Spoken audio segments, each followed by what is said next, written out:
Hey, what's up guys? Gordon Briley here, and today I'm going to show you how to set up the hack squat. Now this one is rad. So this is definitely going to be one you're going to want to know how to set up. And like a lot of them, it's very similar. So as far as the rack goes, it's in the second hole. So second from the last hole. So it has two of the telescoping tubes still inside. I always like to keep it that way.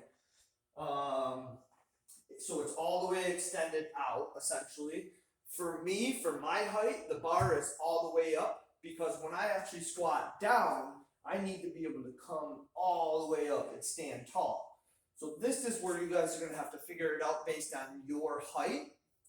And it's still really, really simple. So I need this angle to be steeper because I'm a little bit taller. I'm 6'1". But if you're shorter, you're going to set it up possibly just a little bit different, but very similar. So I have this landmine for me. 1, 2, 3, 4, 5, 6. The pin is in the 7th hole, and the threaded knob is just above that. So this is creating this angle that I have here. This is set just to where, again, I want to push the weights all the way forward as far as possible to get them as close to you as possible without hitting this bar. It's 1, 2, 3, 4, 5, 6, 7, 8, 9, 10, 11, 12, 13, 14 holes back in, but that's easy. You just figure it out once you have it set up. Just bring it as close as possible, unpin it, slide it forward, pin it back in there, good to go. Now this is where it can be slightly different. I have it this way because I'm going to show you. Now if you're a little bit shorter than I am, you may be able to do this with just this. So if you take this off, this is the base handle for the multi-purpose handle.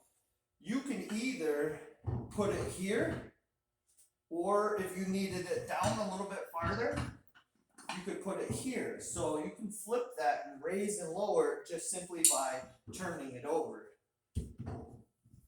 So you would pin it right there if that's going to work for you.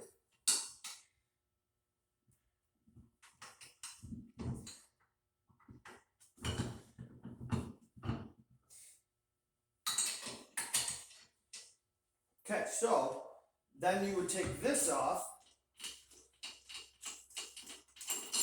and you would flip it this way. And you can move it in or out depending on how broad your shoulders are. And then you would pin it and then use the quick knobs. I'm going to leave it loose for a second because I'm actually going to hook this up a slightly different way. Actually, no, I can tighten this one down, so I'll do that now.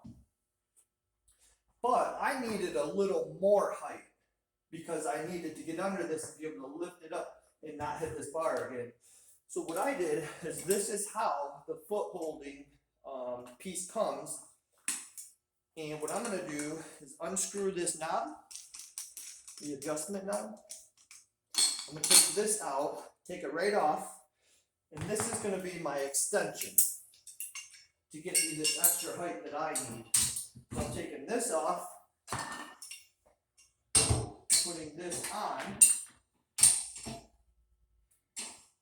gonna pin it. Now I'm taking my handle and I'm gonna put it this way, and then I'm gonna pin that.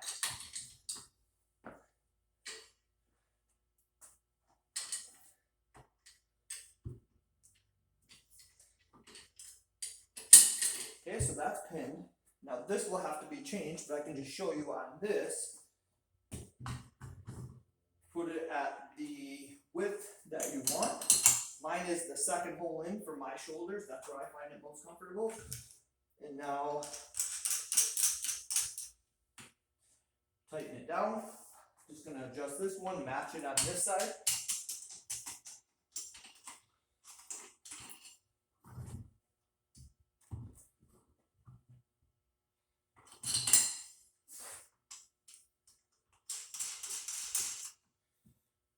And now it's set up. So this like all this telescoping stuff, again, it has some basic movement to it because it does telescope and it's a little bit loose. But again, that's built into the design.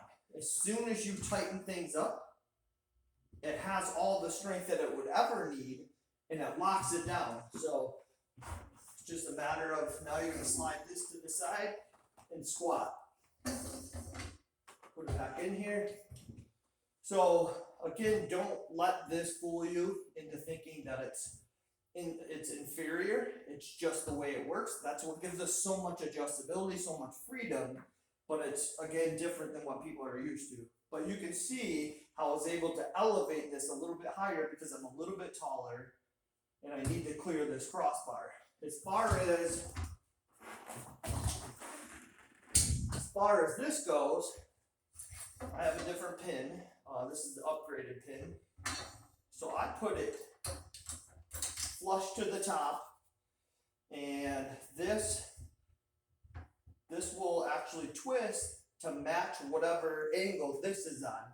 So if it's tight, too tight, it won't move. But if you just loosen it up a tiny bit, it will match that angle. It'll normally adjust itself right there. So if you wanted some quick adjust, you could go up or down with this quickly and change where you engage the weight. So I'll get this back up in here. And now it's just in it's a little bit lower where it starts. So that's just kind of the starting point. I have to squat a little bit lower, but I actually like it better flush. So I barely have to squat. It's right there so I can slide it. Good to go. And again, this will just pivot to match the angle of that. So, I mean, that's all there is to it. It's a very common setup, one that you should be used to if you're using this a lot. 90 degrees, again, top hole, and lots of different ways to adjust this, but it's common pieces that a lot of you will have. These foot holding pads, I 100% suggest having 2 of these because they work really, really well when you're doing core and different stuff, holding your feet down. But they also serve a lot of different purposes, and what you guys can come up with, I can only imagine. Just obviously be safe and think about what you're doing. But for now, this is the hack squat setup. You can do all kinds of different movements. You can do a traditional hack squat, but with the pivoting, we can go side to side. We can do split squats. And there's a ton of different things that you can do. So give it a try, let me know what you think, and as always, thanks for watching.